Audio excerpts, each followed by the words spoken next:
இந்த புதிய நாளிலே ஆண்டவராகிய இயேசு கிறிஸ்துவின் நாமத்தினாலே உங்களை வாழ்த்துகிறோம்.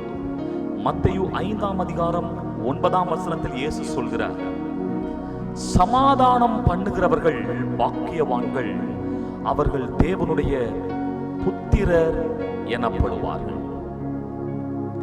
இயேசு கிறிஸ்து என்கிற நாமத்தை விசுவாசித்தபடியினால் நாம் தேவனுடைய பிள்ளைகள் ஆகிறோம் என்பது உண்மைதான்.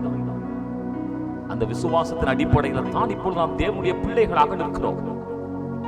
ஆனால் தேவனுடைய பிள்ளை என்பதை நாம் இந்த உலகத்திற்கு வெளிப்படுத்தி காண்பிக்க, இந்த உலகத்தில் சமாதானத்தை உண்டு பண்ணுவதாய் காணப்பட வேண்டும். எங்கும் நம் மூலமாய் பிரச்சனை வருவதல்ல, நம் மூலமாய் பிரச்சனை தீர்க்கப்பட வேண்டும்.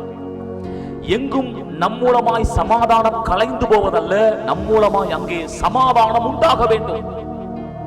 இந்த நாட்களிலே பார்க்கிறோம், குடும்பங்களிலே, வேலை ஸ்தலங்களிலே, ஏன் ஆலயத்திலும் கூட அநேக சமாதான குலைச்சல்கள்.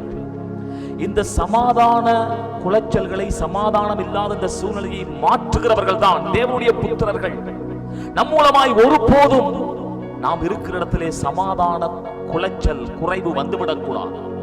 ஏனென்றால் சமாதானத்தை உண்டு பண்ணுகிறவர்கள் அவர்கள் ஆஸ்வதிக்கப்பட்டவர்களா, அவர்களைத்தான் கடவுள் தம்முடைய புத்திரர் என்று இந்த உலகத்துக்கு காண்பிப்பார். இந்த உலகம் அவர்களை தான் கடவுளுடைய பிள்ளை என்று சொல்லும். ஆகவே இந்த காலை நேரத்திலே இந்த வார்த்தையின்படியே நாம் எங்கும் சமாதானத்தை உண்டு பண்ணுவோம். இந்த வார்த்தையின்படி கர்த்தர் நம்மை ஆசீர்வதிப்பாராக. ஆமென்.